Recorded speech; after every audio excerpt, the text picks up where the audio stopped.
What really happens to the stuff you throw into your recycling bin? And are electric cars actually good for the environment? In my closet, I have this box of old wires and electronic goods, and I don't even know what to do with them.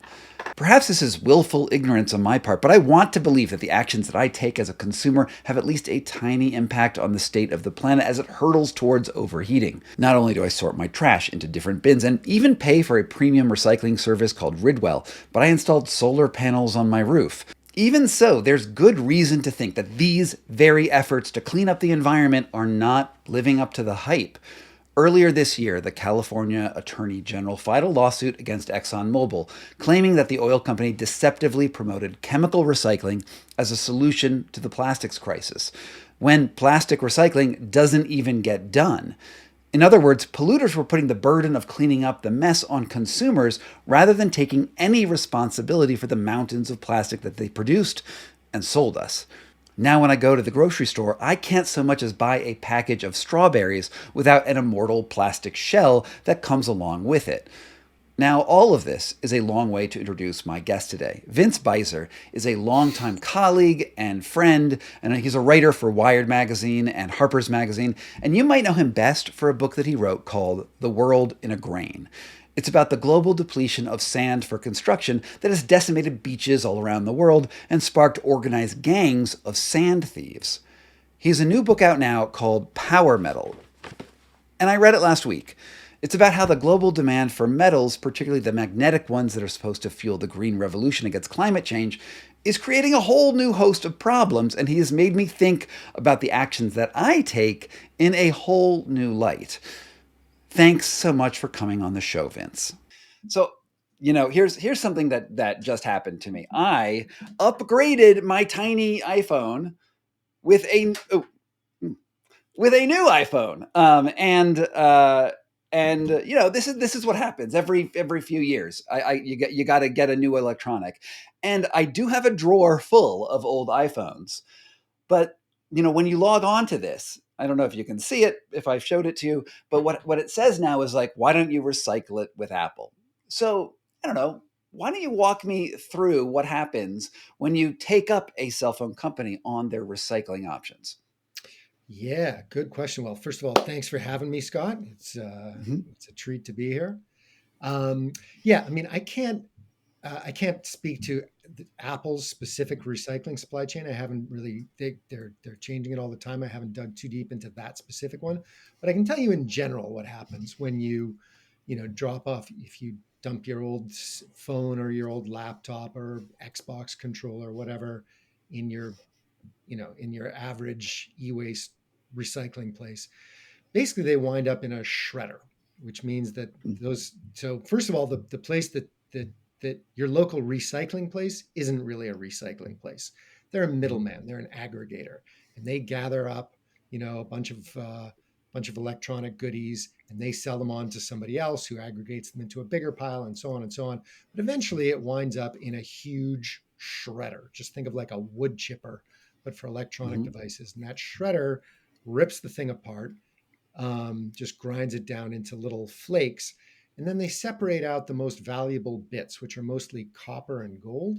And those then get sold on and on to an actual metal recycler, probably somewhere in Asia, where they'll be melted down and turned back into new metal. Most of the rest of it, which includes a lot of the metals that we do need to build all these things, like the lithium in the batteries, the rare earth metals in the screen, most of that stuff is too expensive to recycle. It's cheaper to just get new stuff, and so it ends up getting tossed. So Oh, a bit of your phone ends up getting recycled. Most of it ends up getting junked. all right. Wait, let me get this straight. Do you remember when the iPhone first came out? Like this was when Steve Jobs was in his turtleneck and he put it out, and the iPhone was the hottest thing on the market. And there was this blender company called Blendtec, I think.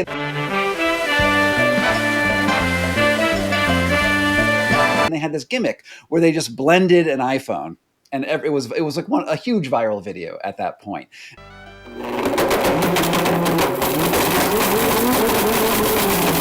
And they made iPhone dust. I smoke. Don't breathe this. is that sort of what's happening? Is like you're blending this down, and you have all of these now loose powdered materials that are, what happens to them? Yeah, exactly. It's not even down to it, it's more like little like sort of cornflake sized scraps to start with.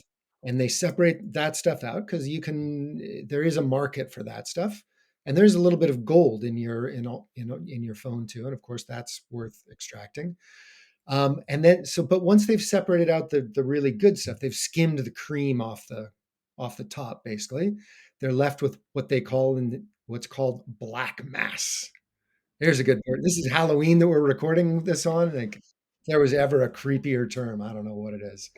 But anyway, you're left with this black mass, which is just this gunk that's a mess of, ground up plastic and metals and, all kinds of stuff, which is, which you need to make a new phone, but is at this point, it's just too much of a hassle to recycle. And so that stuff sometimes it gets sent on for further processing. Usually it ends up getting trashed.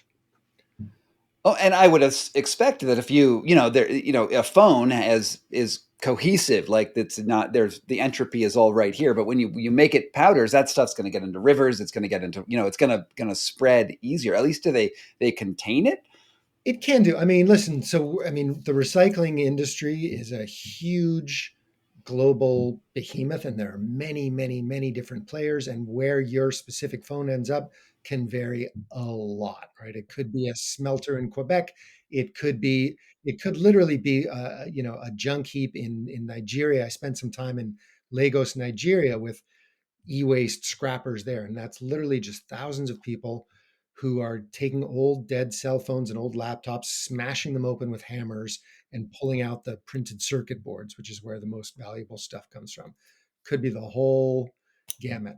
But the bottom line really is this, we all like to think of recycling as the solution for the problems of overconsumption. And don't get me wrong, recycling is on balance a good thing. People should recycle. We should be doing more recycling, but it is not a solution. It's not a silver bullet. Recycling is very energy intensive. It's very dirty. It can be very polluting, and it's often done on the backs of the poorest people in the world. So, yeah, on balance, it's a better thing, but there are serious costs that come with it. And we really have to be aware of that. In your book, you write that recycling, it actually requires reversing the global supply chain that created the product in the first place. Now, could you just describe to me what you meant by that?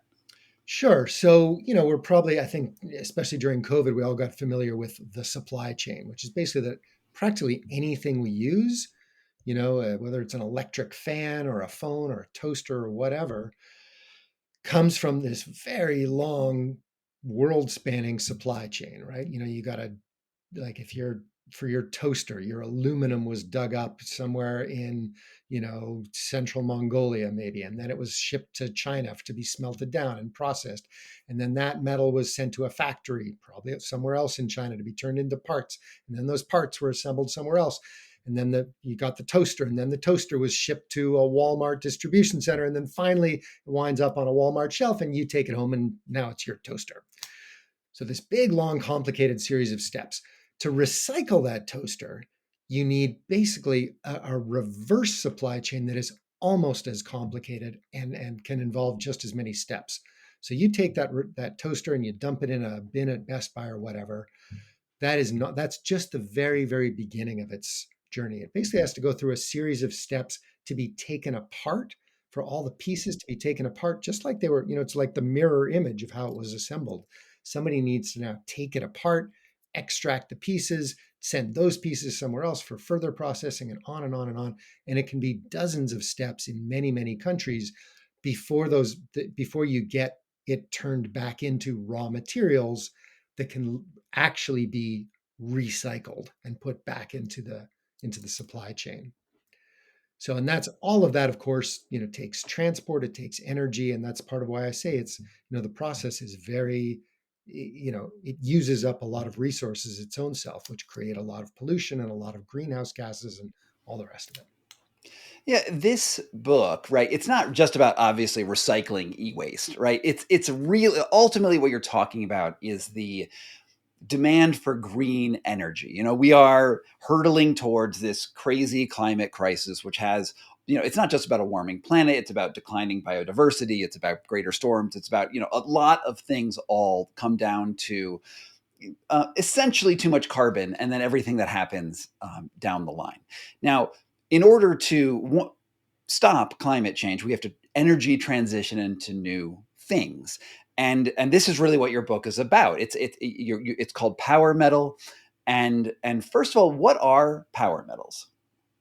So power metals meaning the raw materials, the ingredients that we need to pull off the energy transition. All right.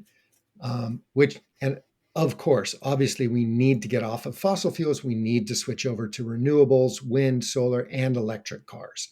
Absolutely. The problem is that in the process of doing that, to build all those machines, to build all those millions, billions of electric cars, solar panels, wind turbines, plus also all the digital technology that we rely on, there's a basket of about a dozen odd metals that we need to build all those machines: lithium, cobalt, copper, rare earths, a handful of things, some of which you've probably heard of. But we need billions of tons of those metals. And to get those metals, we are cutting down rainforests to the ground in Indonesia. We're putting children to work in mines in Africa and in South America. We're destroying ecosystems. We're dispossessing indigenous people. A hell of a lot of problems, in short, a lot of costs that come with this transition. So, what I'm really trying to get across is, yeah, we do need to make this energy transition. It will be better for the planet on balance, but it is also coming with its own enormous costs that we have to be aware of. And then once we're aware of them, we can start figuring out how can we reduce those costs. One of the first stories, not first stories, but one of like the early stories in my career, we're talking 15 years ago, that I worked on was on REE mining in India, where I was, it was in this like middle of this war zone in the state that you've probably never heard of called Chhattisgarh. And I was actually held up by child soldiers with a Kalashnikovs and bows and arrows. And it was like the only time in my reporting which I thought that I might actually get killed, like right With there. a bow and Uh, arrow, no less. I know, right? It's like a 13-year-old with a bow and arrow, and what they were doing. There's like the separatist movement, and the kids were actually trying to get IEDs, like dynamite explosives, from the RE mine there, and so this was all connected to the Apple supply chain, essentially. And I always get to stories too early, I feel like, but this was 15 years ago. But what sort of like criminal activity? You said you were in Nigeria, but you also mentioned stuff that happens in South America and even in the United States. What sort of criminal activity are related to the sort of the metal, the power metal industry right now? Yeah. In short, a lot. And I think that the craziest example is right now is in South Africa, where the country is basically under siege from copper thieves. All right. So we need huge amounts of copper. The demand for copper, we're going to need to mine more copper in the next 20 years than we have in all of human history combined for the energy transition, right? That's a lot. That's a hell of a lot. So that there's a huge demand, price is going up. That is causing a big surge in copper theft all over the world, including in the US, all over the US. And this has real serious problems because copper, like electrical cables, are full of copper, as any copper thief can tell you. So copper theft all over the US has blacked out, stretches of highway. It's made hospitals shut down. It's had all kinds of terrible effects. But all that is dwarfed by what's happening in South Africa, where it's happening on an absolutely industrial scale, where literally, like, the city of Johannesburg loses power practically, every week for at least a few hours because copper thieves keep stealing, the cables and the machinery, the switching stations and whatnot. Like I said, I mean, hospitals have been closed down, and people are getting murdered over it. Like, very often, there's organized gangs that are doing it, well armed gangs. that have killed, security guards that try to stop them, that are shooting it out with rival gangs fighting over other copper supplies. It's just, it's really off the charts. Yeah, it's the way they do it. And I've read about this on your great Substack newsletter. Which, by the way, guys, he's got a Substack. You should go check it out. There will be a link in the description. Thanks for the plug. Oh, of course, we gotta, it's reporters helping reporters. But the the crime of stealing copper to me is just there's something almost funny about it. It's like the utility company comes down and buries a cable underground at great expense, right? You have to backhoe, you have to do all the things, and then the thief only has to cut the cable at one end and then cut at the other and just pulls it out where it's and then they sell it on to this global supply chain. It's like it made me think of a certain type of like defining a certain type of crime where like the profits that come from the crime are actually much smaller than the damage that the crime actually does. Yeah, absolutely. And you hear this all the time with copper theft, right? It's really like, it's easy to steal, and it's, generally speaking, you're not getting more than, a couple of $1,000 worth of copper, if that. But the damage, the cost to replace it, and the damage that can happen in the meantime can like be in the millions of dollars for sure. I mean, just replacing it is far more expensive than the what the thieves get. And also, people die as a result of this. There's a woman who was hit by a car crossing the street because all the street lights had been blacked out because some copper thief had stolen a chunk of the copper cabling. A word from our sponsors, which is you. I just want to say thank you so much for being here. This sort of work is incredibly complex, whether it's my hard-hitting investigative journalism or my interviews with amazing thinkers. Time and again, billionaire companies have tried and failed to shut me down, like the time that AG1 hired the most expensive law firm on the planet to threaten me, only to go on full retreat when I proved that they were lying. When the story came out, the CEO got fired. And I couldn't do this sort of reporting without your help. It means the world to me that you are watching this right now, and there's a couple things you can do to support my work in the future. There's obviously the algorithm part of things where you hit that like and subscribe button down below, but more importantly, I just want you to know that I have this Substack newsletter where premium subscribers can get early access to my work before it comes out here on YouTube and be part of a community who cares about journalism. So please check out that link below. With that out of the way, back to our program. You talked about like reversing the supply chain for recycling, which is exactly what these people are doing, right? They're taking all that copper, they're I guess melting it down, or do they just like sell the cable to Indonesia and go from there? Yeah, it's usually they just sell it to recyclers, who are aggregators who then bundle it together until they've got a container full, and then they sell it to India or China or whoever. Mhm. Yeah. So So outside of the that sort of criminal activity, which is fascinating in its own right, what are the other harms that have come from the procurement of power metals and the sort of the legitimate so-called industries? Yeah. So of course, most of these metals do come from legitimate, from major multinational corporations who are doing things usually legally. That doesn't mean it's harmless, not at all. So I think Indonesia is probably the most glaring example. So Indonesia is now the world's biggest supplier of nickel, and nickel is a critical ingredient in all of our batteries. And the batteries in your electric vehicle, almost certainly the battery in your cell phone, the battery in your laptop, the battery in your cordless drill, the battery in your cordless lawnmower, like any gadget that has a plug almost certainly has a battery with nickel in it. And most of that nickel comes from Indonesia, where the industry's been growing like crazy. And they have annihilated, just in the last 10 years or so, they have wiped out hundreds of square miles of rainforest to build mines to dig the nickel up in the first place. And then Indonesia is also pouring billions and billions of dollars into nickel refining, right? Because they don't want to just be the exporter of raw materials. They want to capture some of that higher value refining work. So they're building enormous nickel refineries, which are some of the most toxic places you can imagine. They spew toxins up into the air, they dump waste into the water, and also something like, I mean, dozens and dozens of people have died in these refineries in the last couple of years just because they're so sloppily and indifferently run. There's been huge fires, there's been industrial accidents, all kinds of people killed.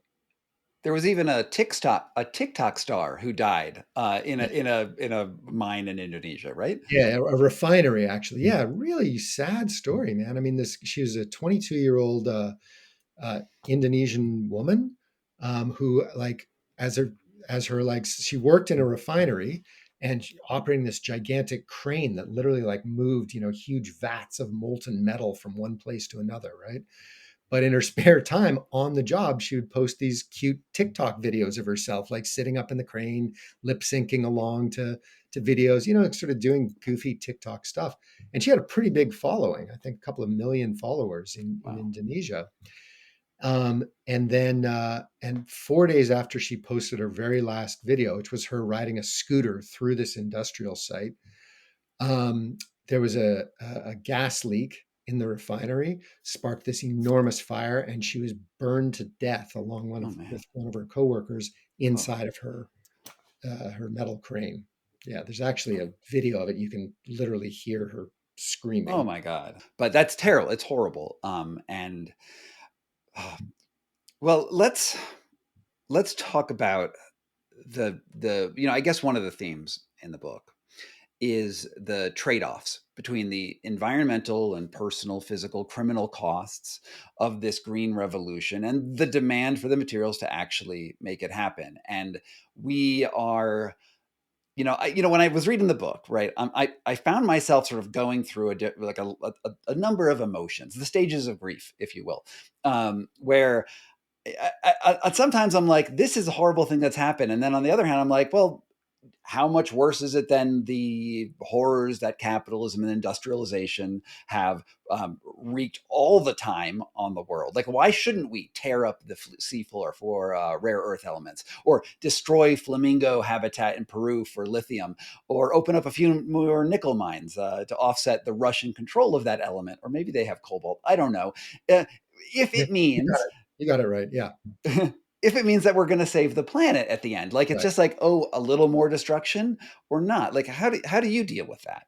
Yeah. So I mean, this is the depressing truth is that we are going to have to do some of that stuff. We're already doing some of that stuff. We're going to have to do a lot more. We are going to have to sacrifice natural places. We are going to have to accept a certain amount of human suffering in order to save us all, right?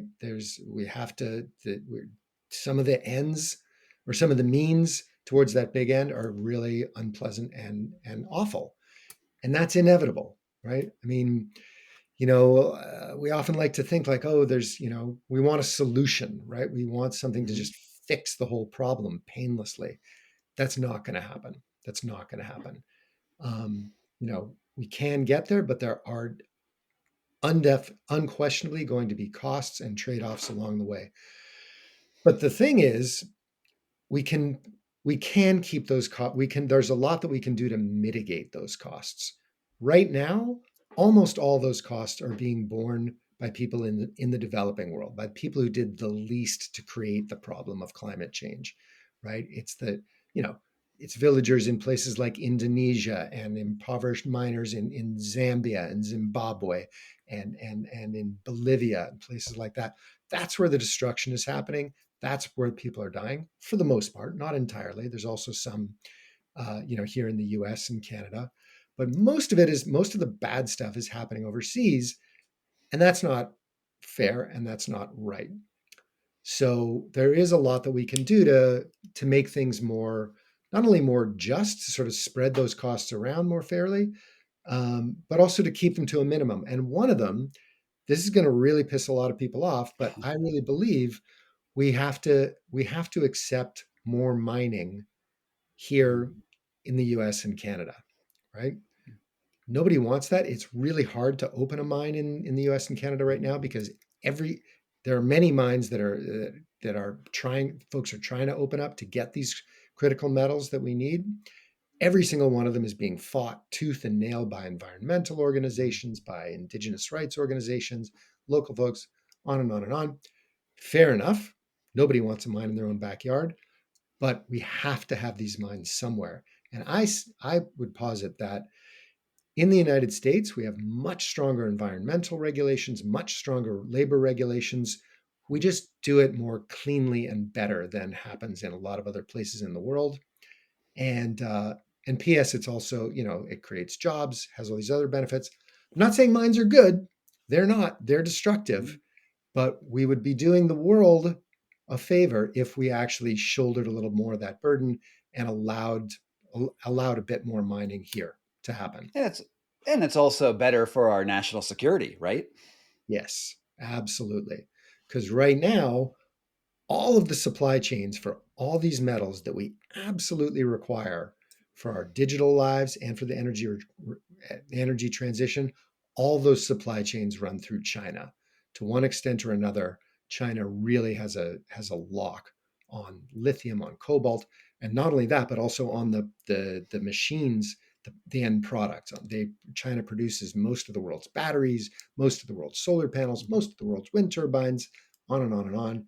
And I don't know about you, but I do not like the feeling that China is in a position to cut off those things at any time, which, by the way, they have done in the past and could do again. And when they did it, when they cut off what was it, rare earth elements to Taiwan, Yeah, bad to things Japan. happened to Yeah. Japan. So I want to switch to a slightly happier note. For those of you in the audience who are concerned about the demise of the planet and the fact that everything's falling to pieces, there are people trying to mine correctly. There are people trying to do good things and innovative capitalist enterprises to make money doing this. Now, this means, in the book, when I was reading your book, I was like, you were mentioning all these different companies, and I was taking notes because some of these companies are publicly traded. And we do know that power metals will be very valuable. They will be the bottom of the energy pyramid in the future.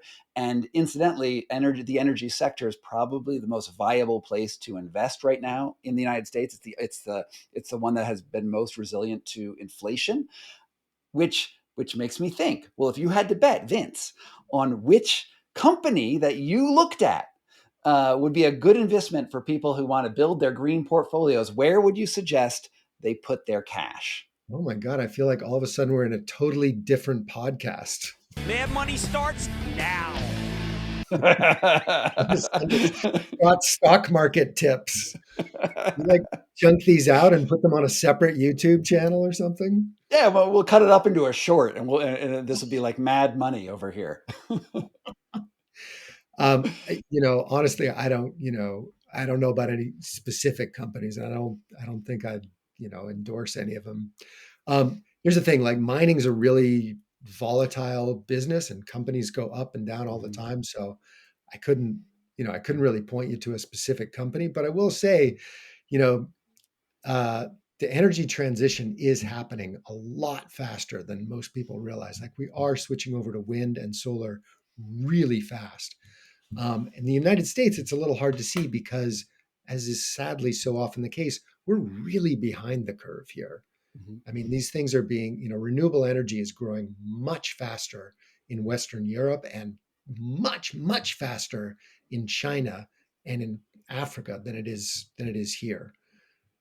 So I think there's definitely a lot of money to be made in those sectors, wind and solar. Also, the electric cars, man. Everybody likes to dump on electric cars here, like, oh, they're not selling fast enough. They don't charge fast enough. They don't work if it's cold and you live in Minnesota. All true. But again, sales are growing quickly here in the U.S. It's still just a small fraction of the market, but they are exploding in Europe and they're exploding in China. In China, most new cars that are sold are now electric vehicles. And really, we'd have a whole lot more electric cars in this country if we allowed China to sell their electric cars here.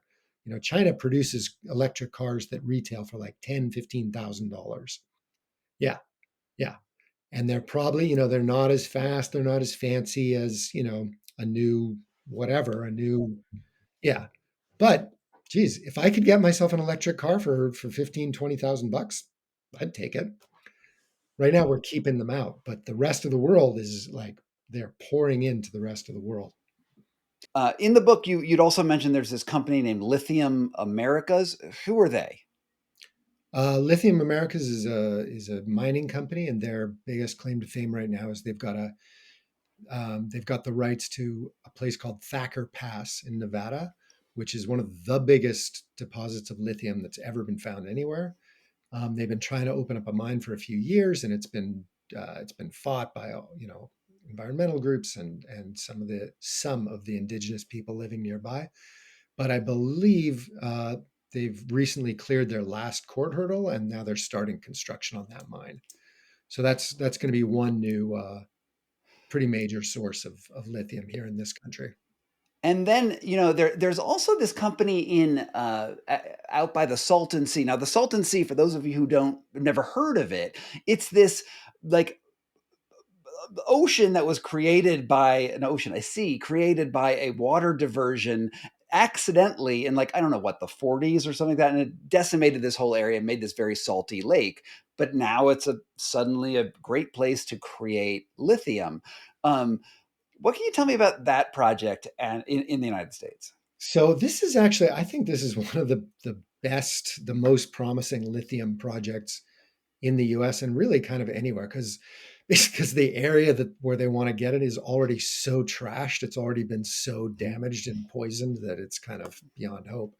Yeah, the Salton Sea is basically just a huge lake of runoff. It's just like agricultural runoff. It's full of chemicals. It's toxic as hell. Um, but underneath it, separate from that, totally separate from the Salton Sea, just directly underneath it is a huge underground reservoir of brine, of like water that's full of minerals, including lithium. And it's also really hot. So they've been actually, there's some little companies there that have been producing geothermal energy from the heat of that brine for a while. And now there's this startup that I wrote about, Controlled Thermal Resources. They're one of three companies that are trying to use that geothermal energy, right, which is non-carbon, zero carbon energy, to pull that brine up to the surface and extract the lithium from it.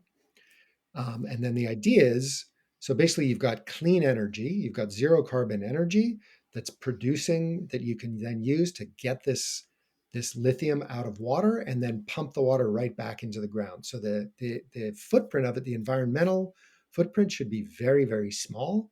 There's practically nobody living.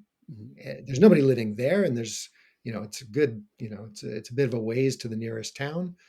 So that's one I'm really rooting for, because it could be, you know, nothing's 100% clean, nothing comes 100% cost free, but that one looks really promising to me. And there's huge amounts of lithium down there, just like world changing Saudi Arabia amounts of lithium.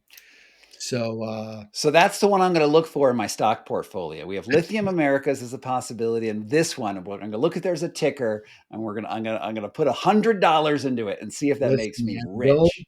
don't take any advice. Don't take any stock advice from me. I'm not, you know, don't blame me if, don't thank me if you get, well, you know what? Thank me if you get rich. Don't blame me if you lose your money. I don't, you know, I'm not, that's not my game.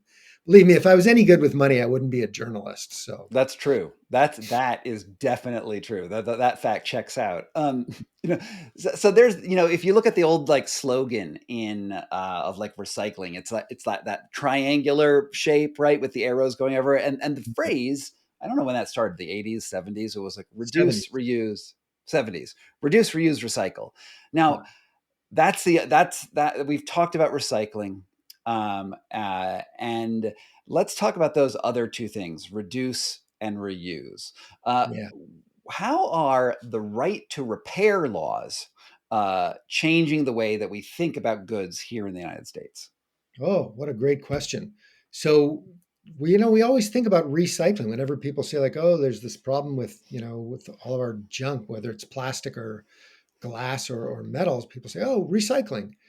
And recycling is good, but it's not nearly as good as as the other two arrows, the reusing and reducing. So reusing is a way better. It's a much more efficient way to get more value, more use out of practically anything, right? If you can, so if your toaster breaks or your iPhone breaks, yeah, you can recycle it, but like we've already said, that is incredible, takes all kinds of energy and creates all kinds of pollution, and it's difficult and it's expensive. So much better if you can just fix the thing and Mhm. keep using it, or sell it to somebody who can fix it and reuse it. So the problem is it's really hard to repair a lot of, especially our digital goodies, our phones and our laptops. That is not an accident. That is the result of deliberate corporate strategy. Companies like Apple and basically all electronics manufacturers deliberately make it hard to fix your gadgets. And they do this in lots of different ways. They don't make you. They make the part. You can't order new parts. You Mhm. can't find the manuals anywhere. They will tell you if you try to fix it. If you open up your laptop, you void the warranty. Mhm. Scary. Sounds Oh really scary. no! No, like that warranty was really a big help to you. Um, and they've actually gone after like people who do Yeah. post the manuals online. They've gone after them and forced them to shut them down. So the right to repair movement is trying to win back our right to fix our own stuff because we bought these things, we own them, we should be able to repair them. And the good news is they've actually scored some major victories just in the last year or two. There's been laws passed in several states. I think Colorado, where you are, might be one of them, in fact. Yeah, we have great laws in Colorado in general, I'd say. Like we're Yeah, ahead of the curve on most of it. And our right. tax base is less than California. Come to Colorado. All right. Well, California, Massachusetts, and like I say, I think Colorado, one or two, three other states have recently passed laws that basically require electronics manufacturers to to stop thwarting, to make it easier for people to fix their goodies. They have to make them in such a way that you can open them up, you can take the parts out, you can order spare parts if you need to, and this is really big. This is a really big victory for for consumers and for the planet because it's just so much more efficient in Mhm. every way to just fix a thing and keep it in use. And I've done this before too. Like when I think 2 or 3 times I used a company that you actually mentioned in the book called iFixit to fix a screen on my laptop and a screen on my iPhone.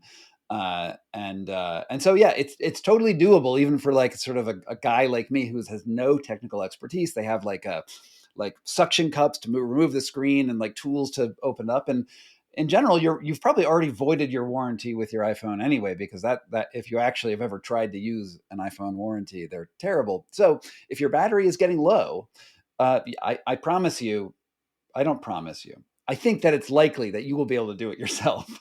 Yeah, totally. I mean, I write about iFixit in the book, Mhm. and they're a great outfit. I mean, they just started as like a bunch of hackers basically who were like, why can't like, who figured out just on their own how to repair a laptop, and then just started posting tutorials like, hey guys, you can do it. Here's how. And by now they have Mhm.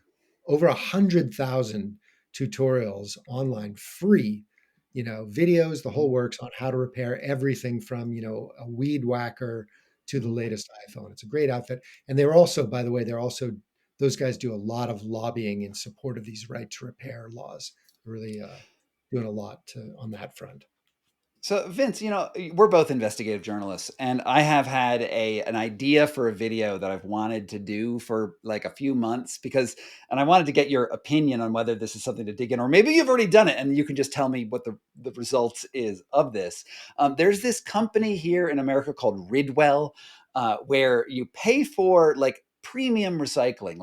I pay this company, I don't know, it's like $10 or $19 a month, and they come and they take my batteries and they take my plastic, the various types of plastics that I would just usually throw into my recycling bin that then would be, basically burned by the city because they don't actually recycle here. Um, Mhm. do companies like that, those premium recycling services, do they work? Or is that just me giving money because my conscience is guilty?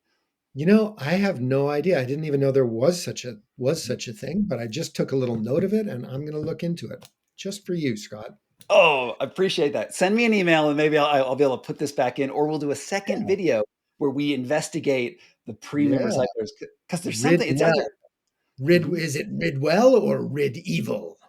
Right, and is this just another greenwashing scam that I and millions of other people have bought into, or is there actually something legitimately good about it? Like I Yeah. thought about like putting like a tracker, like an iPhone tag, into my thing just to see what happens, but that seems sort of ludicrous as well. Yeah.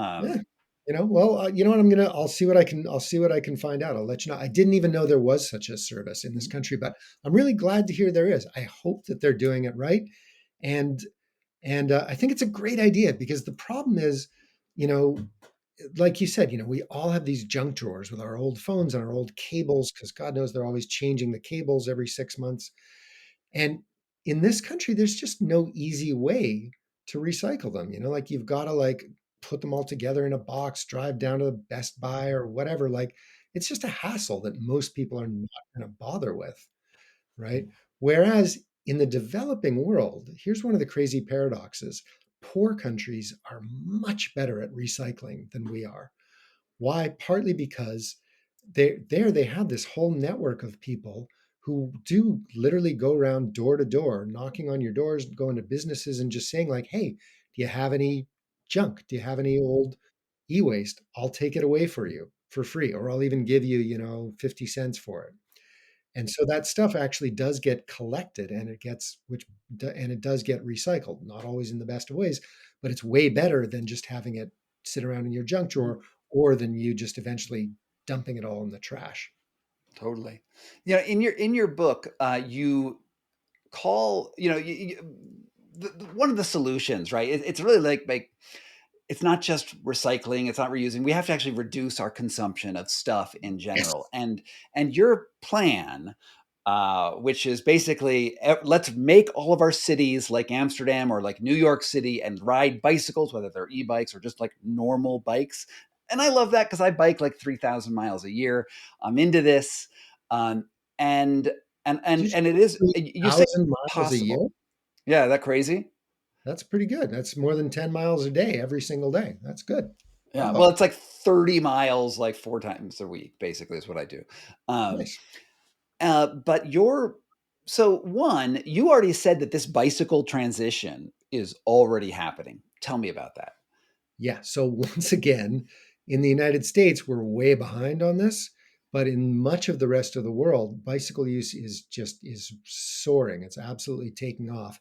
All over Western Europe, they're doing a hell of a lot to basically not even retrofit, but to give the streets back to human beings, take them away from cars. So in cities like London, Paris, Seville, most famously in Denmark and the Netherlands, they're putting in protected bicycle lanes. They've built enormous bicycle parking garages. I mean, I got my first eyeful of this when I went to Amsterdam a few years ago, and I flew into the airport, took the subway. They have a train, nice, fast, efficient train that takes you right to a train station in the middle of town.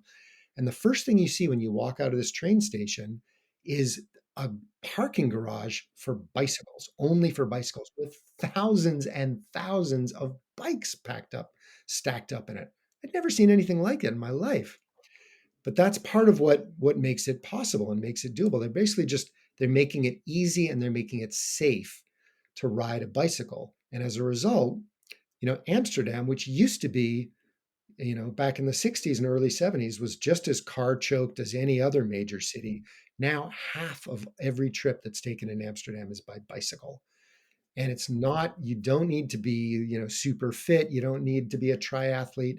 You see everybody doing it, old grannies and guys in business suits and kids, basically just because they've designed the city in a way that makes that possible. Here, I live in Vancouver, Canada now.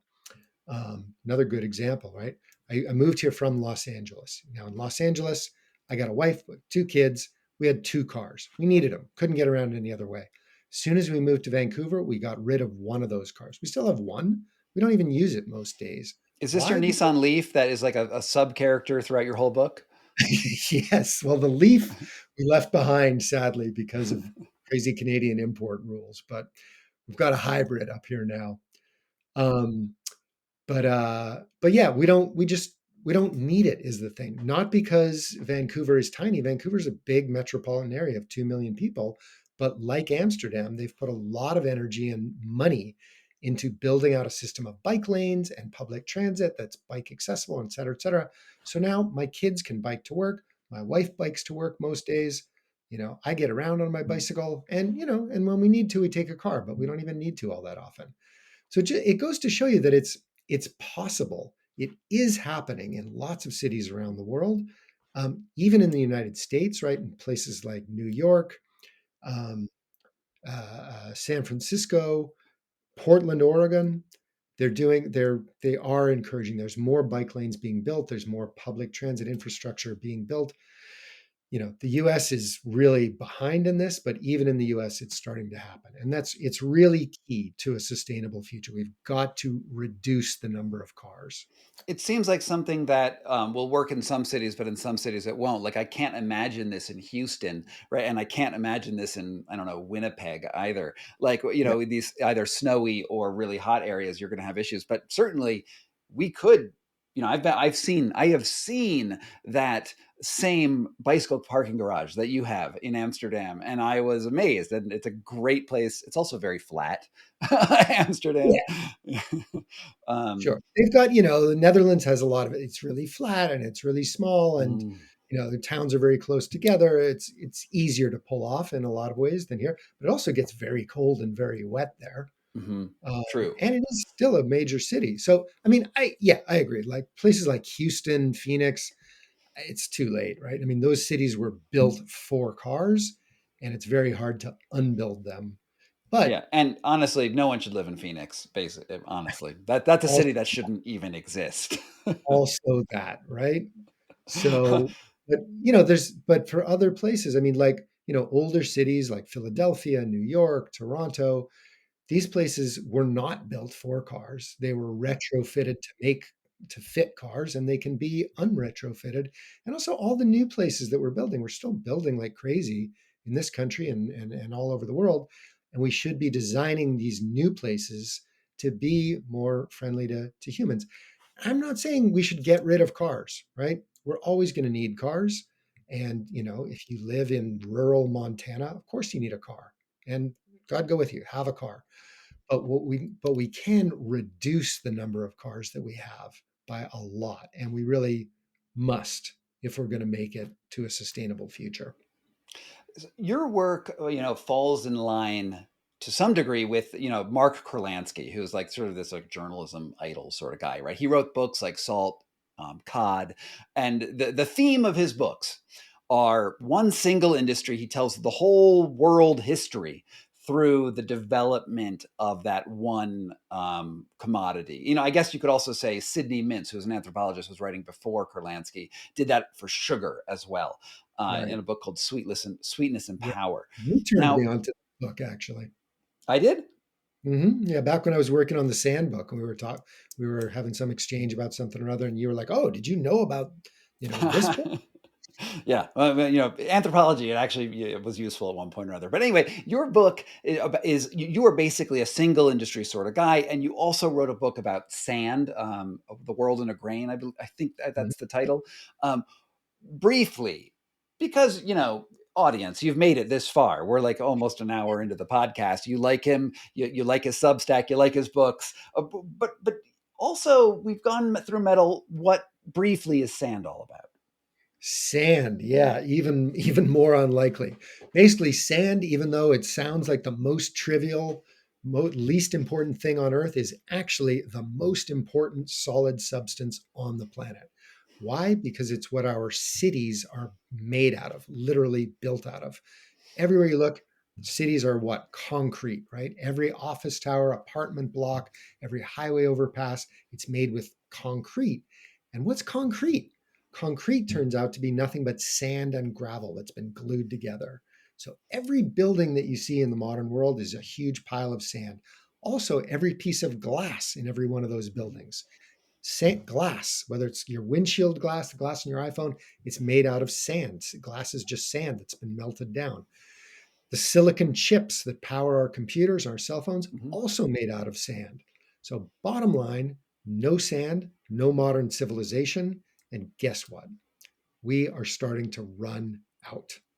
We are using so much sand, such unimaginable quantities of sand. It's the natural resource we consume more of than anything except water. And we are using so much of it that we are stripping beaches and riverbeds bare all over the world, doing massive environmental damage. And also, in some places, the demand is so extreme that a huge black market has risen up. There's Mhm. organized crime involved in it, and hundreds of people are getting killed over sand have been killed in recent years, all over sand. So That's for those of you who are, interested not just in metal but also in sand, you have to check out his other book, and there's so much more to it. But I think we're just going to whet the appetite with just that little peek. great. What Appreciate it. do you Believe me, you are? don't think you're interested in sand. I sure didn't think I'd ever be Mhm. interested in sand. It is way more interesting than you think. Do you have plans for a future book? Are you sort of like this writing stuff is crazy? Well, both. Okay, fair. It's a crazy way to try to make a living, but what can I say? I'm in too deep. I can't get out now. And is But it? yeah, I think the next book is going to be about scavengers. It's going to be about Ah, people all over the world who are making money out of stuff that the rest of us deem useless, that the rest of us have thrown away. And I got really excited about this in Nigeria. And I mentioned that trip I took there mhm, because I just realized like there are hundreds of thousands of people just in Nigeria and all over the world who are going through the trash and pulling out, little bits and pieces, whether it's metal, whether it's plastic, whether it's textiles, and reusing those things, refurbishing them, recycling them one way and another in the most creative, most inventive, imaginative ways possible are finding value in those things. And I just found it super fascinating, all the that different ways in which that's happening. that's like the last chapter in your book, and you also mentioned that there's like viral YouTube stars, right, who are out Yes. there scavenging, for metal out of wherever they get it, and then recycling, and that people watch. Who are the channels that people should check out? Well, there's a big Mike the Scavenger is a big Okay. one. These are all in the US. There's tons of these like metal pickers, scrappers, they Mhm. usually call themselves. Yeah, who like, their job, or at least their hobby for some of them, is just like roaming around with a pickup truck Mhm. going through back alleys, in practically every city and find out, oh, here's an old air conditioner. I can tear this apart. Mhm. Watch me. And they'll have a time lapse video of them like ripping down an air conditioner and pulling out the copper core and Mhm. breaking out the aluminum bits and then taking it to the scrap yard and getting their $270 or whatever. What, But 270 I thought, bucks for my air conditioner? you know, depends on the metal price, but like Hmm. there's a lot of, you can make money doing this stuff. I don't Um, know. Well, and well, well, well, I think to the viewers, we should ask them if I need to change this whole channel concept from investigative journalism to scrapping, because it does sound potentially more profitable check than it out. journalism. I mean, I think the money is just about as bad, but at least you get more fresh air, maybe. I don't know. Vince, thank you so much for coming on this channel. Vince has a Substack newsletter, which, if you're going to take one action, you should probably just go to his newsletter because it's free. Like in the way that Substack is free, and then it will make you want to read the book. But he also has getting lots of cool newslettery updates, and I get it, so maybe you should think about getting it too. Thanks so much for coming on the show. All right. Thanks for having me, Scott. It was a lot of fun.